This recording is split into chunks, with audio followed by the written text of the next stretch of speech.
Go.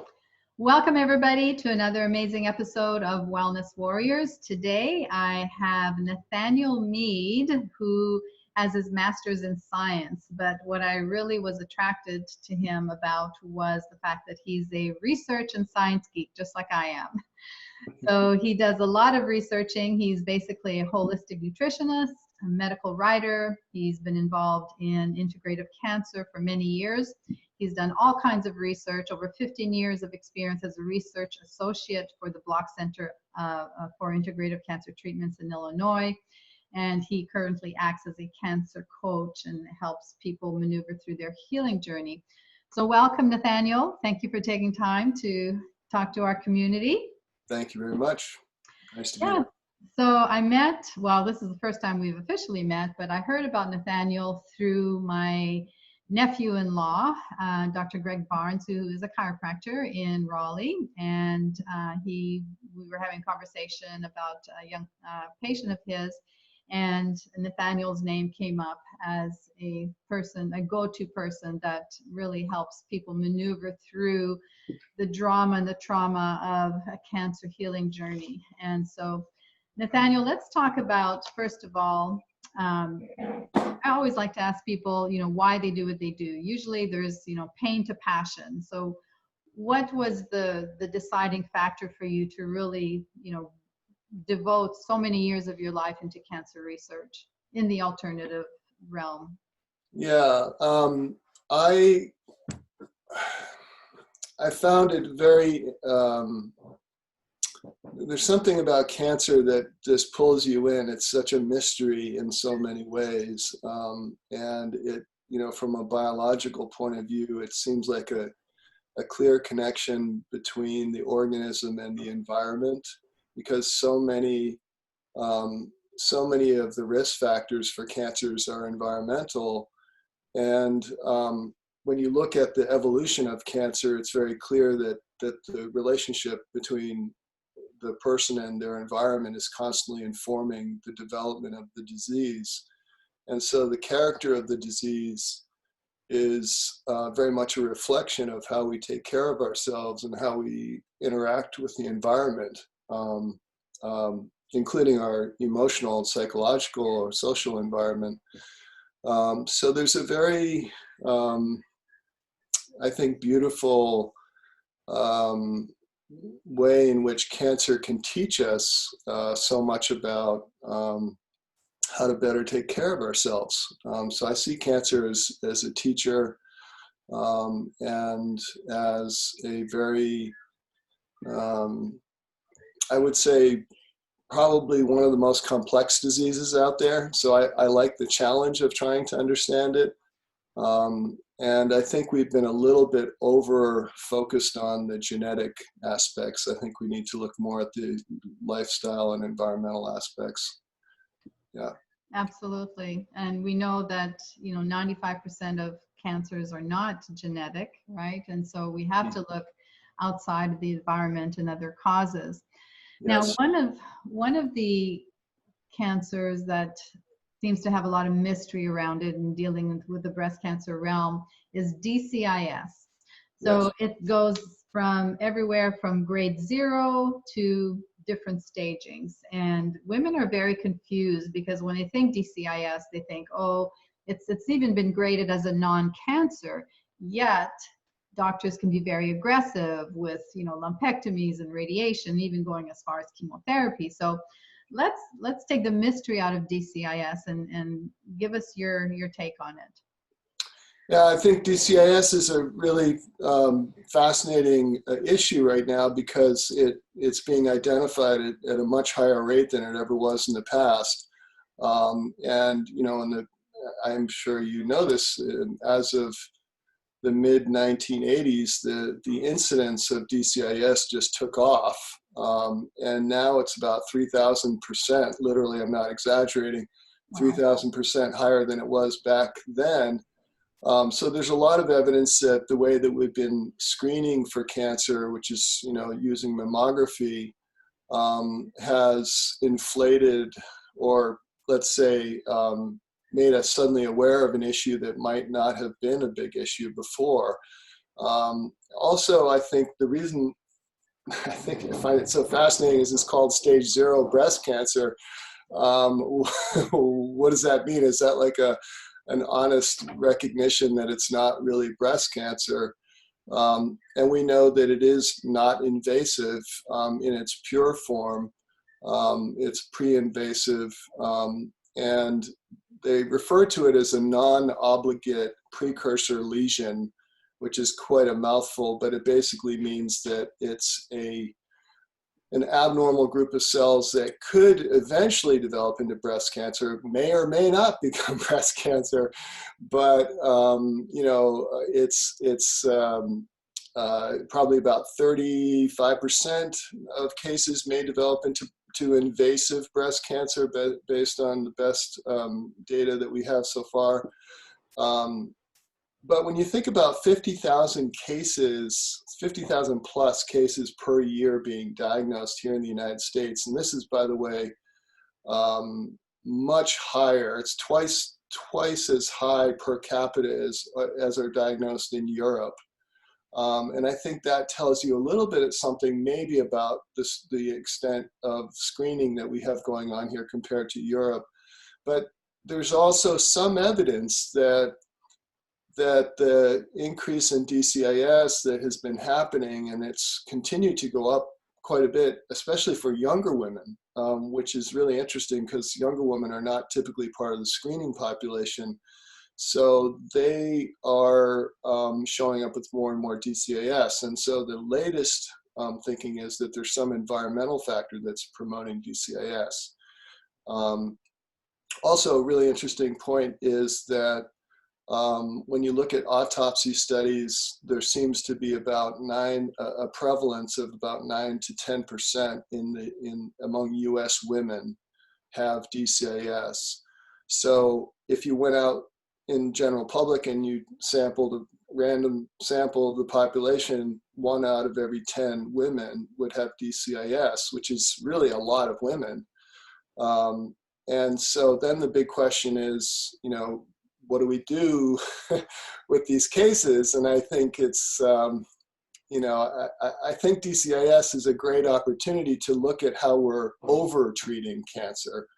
And it's a complex subject, and I'm not claiming to have any, absolute perspective on, what the course of action should be, but I think we're getting some new insights on that. And that's what I've been very interested in. So what would cause grade 0 to progress to IBC? Yeah, that's the great question. And I think if you look at, first of all, before I answer that, I want to say that the research suggests that most cases of DCIS that develop into invasive breast cancer, IBC, are not aggressive. They tend to be very mild or indolent, which means slow moving, right? So they are not aggressive.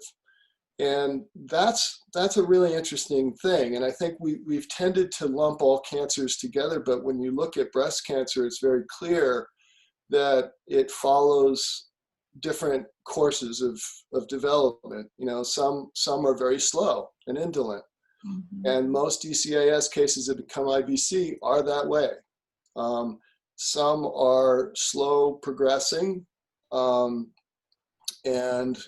can eventually become stage 3 or 4 breast cancer, and then some are very rapidly progressing. So you basically have 3 tracks. You've got the slow or indolent, you've got the slow progressing, and then rapid progressing. And so if you think about that, okay, so just to answer your question, what is it that could be feeding, say, a more rapid progression versus a slow or indolent progression?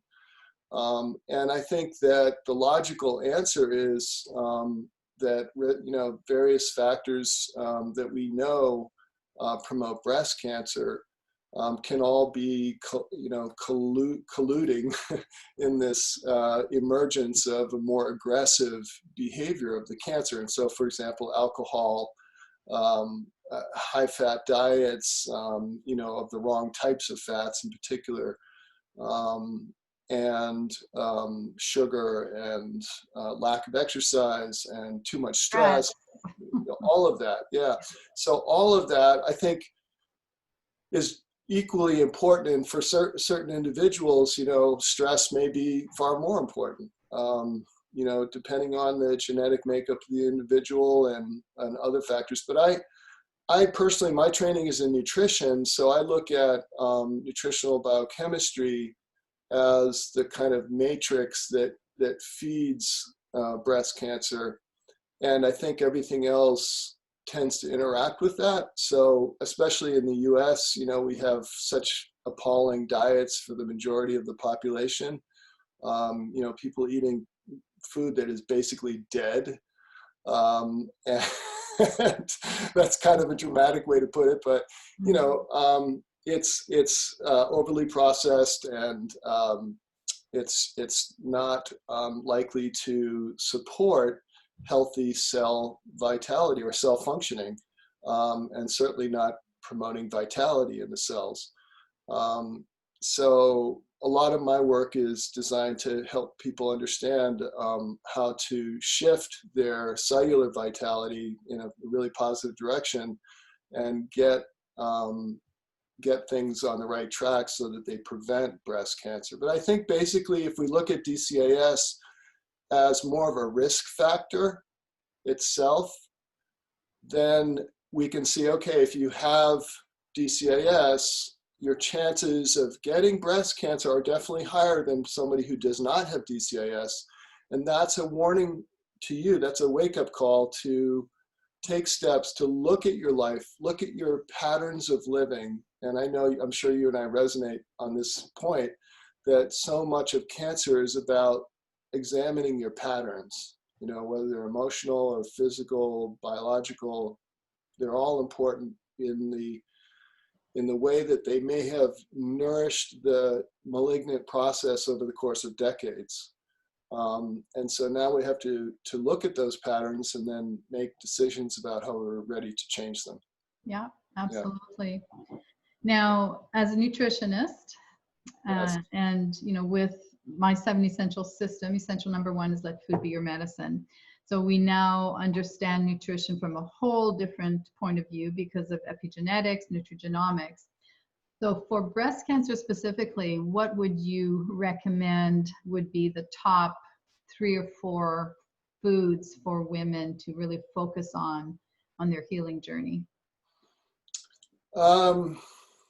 Well, I would say, you know, the cruciferous vegetables are very important. So broccoli and cauliflower and, you know, all of those wonderful vegetables, collards and so on. So those are kind of, most of them are dark green. And I also think that, so that's kind of a group, I cheated on that one. That's a group of vegetables. Right.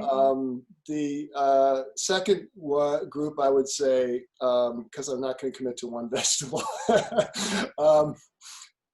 is, I'm very much of a nonconformist, sorry. Right. I would say superfoods, you know, like sea vegetables, seaweeds, which not a lot of people eat, but you know, people think of seaweeds as like, oh, I can get that at a Japanese restaurant in a little bowl of miso soup. But a lot of that seaweed, I hate to say it, is crap. Right. You need to get good seaweed from, you know, like up in Maine, they have very good sources that are clean sources of seaweed. And seaweed contains a lot of very beneficial anti-cancer substances that are quite unique. So I'm going to throw that one in there. And then I would say in the same group is a lot of algae, you know, like spirulina and chlorella and things like that. So those are all variations of algae. And then the third group I would say is, I'm going to say mushrooms, just because I've been falling in love with mushrooms lately. Fantastic fungi. I don't know if you saw the movie, but there's this incredible movie out called Fantastic Fungi. which will totally transform the way people look at mushrooms. And I just went to see it on Friday night and in a theater nearby here in Chapel Hill, and it was stunning, because not only does it talk about how the immune system is so beneficially activated by these mushrooms, but also how they inform our neurological functioning, our brain, our minds, and of course, people think I'm talking just about magic mushrooms, but I'm talking about really all edible mushrooms, because of their,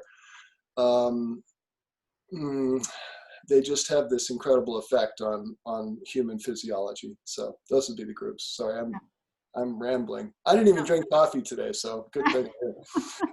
No, that's good. We're totally on board there.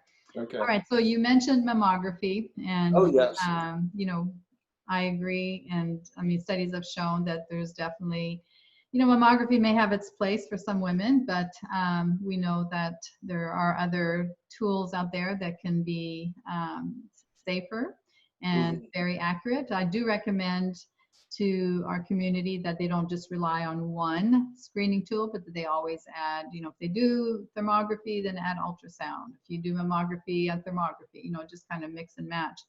So what's your take on thermography and being able to manage DCIS? One of the really fascinating aspects of DCIS is that most cases are going to be picked up by mammography, because mammography is looking at it's picking up calcifications. And so a lot of the abnormal calcifications that are seen in mammography are associated with DCIS. And so I see that this is where I could get myself into a lot of trouble with radiologists who may be watching, but because there's a big attachment to mammography as a tool for screening, even though we know that it's kind of failing, especially for premenopausal women, women with dense breasts. It's an utter failure. And that's not an exaggeration. You know, the sensitivity is only about 40% in women who have dense breasts, which is about half of all women, adult women who are of screening age. So that's really fascinating. So if DCIS is found in a woman, and then she decides that she's going to do the standard thing and use mammography to monitor the potential progression, I think that's a huge mistake. And the reason I think that's a huge mistake is because they already are at higher risk for developing breast cancer. Why would you want to expose the breast to a known carcinogen, ionizing radiation, which is the best studied of all the carcinogens? And that's what mammography is, unfortunately. It's not a very huge, a dose that's going to cause cancer right away, but with repeated exposure and other risk factors, you're just increasing your risk. And so I think that a much better approach is to use thermography, and that's picking up the heat signals off of the surface of the body. And what will happen there is, for most women with DCIS, when they get their first thermogram, not mammogram, their first thermogram, the breasts will look relatively normal. They'll look, almost like there's nothing there. There might be a small, especially with low-grade DCIS, grade 1, there might be a small spot or little tiny suggestion of something abnormal there, but basically the breasts look normal.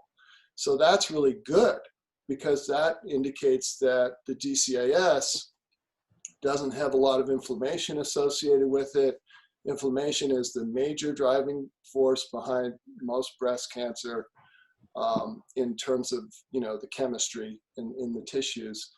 And so if a woman doesn't have a lot of evidence of inflammation and a lot of heat in the area where a DCIS is found, her risk is probably fairly low, but it makes sense to then do regular thermograms once a year.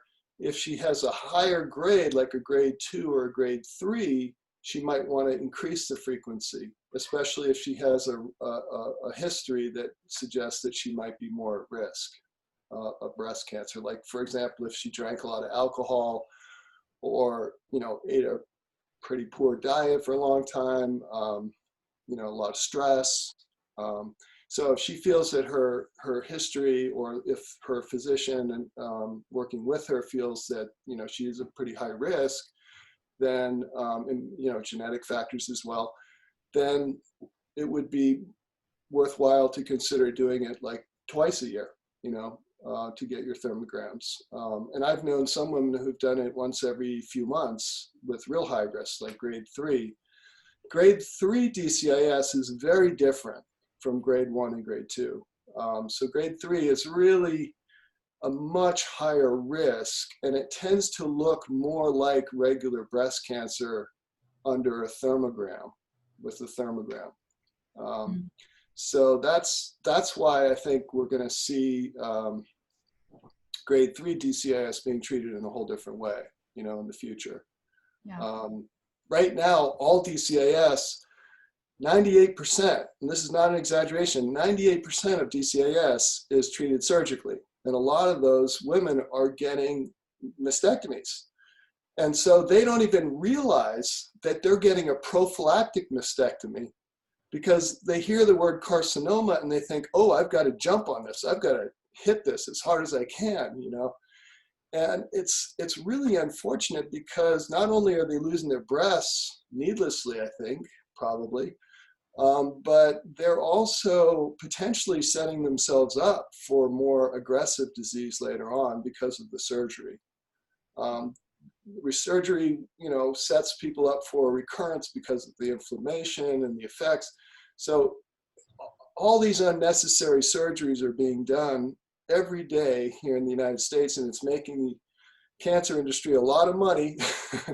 But it's but I think that if we were to use thermography as the primary primary monitoring tool after the diagnosis, that would be a much better way to go, because thermography can generally predict the emergence of a physical breast cancer by 5 to 8 years. And that's really important. People don't realize this, but mammography will only typically will pick up a tumor that's about 1 centimeter, close to it, about 1 centimeter. Whereas thermography will pick it up when it's like less than half a centimeter. And MRI is close to that. MRI is a little higher. So it's a really great tool, even though it has limitations, you know, and I think the main limitations have to do with the person doing the thermography. You know, they have to be trained and have good cameras and so forth. There is a lot of thermography being done that I don't think is really good quality. So we need to watch out for that too. Yeah, make sure they're certified and yes, well trained. Yes. Sure. Mm-hmm. Now, let's talk about a few of the therapies that you would like to recommend for women that are on a healing journey with breast cancer. Do you have a top few favorites? I know there's so many, and it depends on the individual and the type of cancer, obviously. Yeah, I really like the idea of using some of these non-toxic or minimally toxic intravenous therapies, like intravenous vitamin C. And intravenous vitamin C is it's referred to pretty widely as a non-toxic form of chemotherapy in a way, because it generates hydrogen peroxide and kills a lot of cancer cells that way. And it has a couple of other mechanisms that will help kill cancer cells. But the reason I like it is that it can be a way to to satisfy the need for, let's say somebody has DCIS, and maybe they even have some indication of an invasive component with it, okay, which is not uncommon. If that happens, then it's really helpful to have something like intravenous vitamin C to hopefully clear that invasive component, because it's such a small amount of cancer and it's so early that I think as an early treatment, it makes a lot more sense than a toxic chemotherapy, you know? Because again, a lot of these DCIS cases will not develop into invasive breast cancer. So cutting off the breasts and poisoning the body with chemo, you know, that's, the chemo part is rarely done unless there's an invasive component, and then it's done after the surgery. But you know, what's really being overdone is radiation. And so if we could use intravenous vitamin C in place of radiation, we could avoid a lot of very, very bad consequences of radiation down the road. As you know, I mean, there's heart disease is a huge risk. And then, in fact, there's a whole branch of oncology emerging now that's all about all the heart problems that women are getting because of radiation exposure. Yeah. And so if we could if we could get the medical establishment to see that this is, you know, a pretty effective way to at least think preventively, you know, kind of like the way that some women see prophylactic mastectomy, we can take action that has a fairly hard-hitting effect. So the way that I like to use intravenous vitamin C is with some kind of oxygen therapy with it. And so there's different oxygen options out there. You know, there's hyperbaric oxygen, there's ultraviolet blood irradiation, and there's beamer therapy, which increases the oxygen delivery, you know, 24 hours, 24/7. And it's, you know, these are things that can be used in conjunction with intravenous vitamin C that will make it more effective. But I really like that approach. I think that there are others that could be explored, like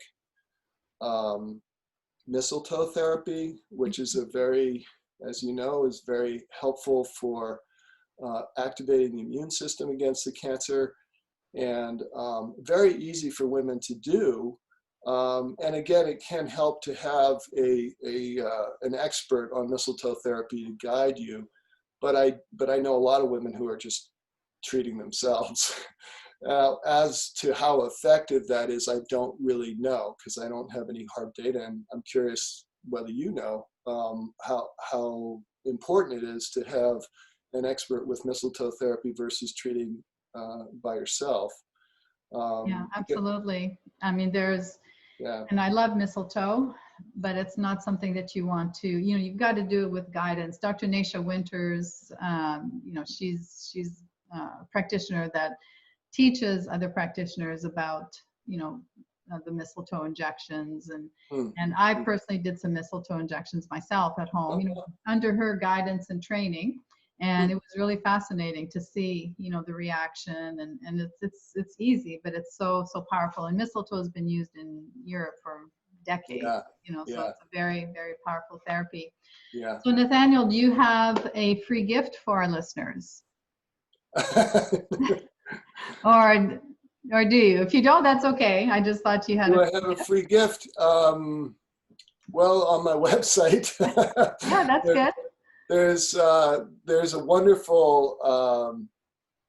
I have 3 articles that I've written recently that I put a huge amount of time into, and I would urge you to look especially at my vitamin D article, the Vitamin D Disconnect, because I believe that it's probably one of the most comprehensive articles out there, because it looks at the blood range that you need to have.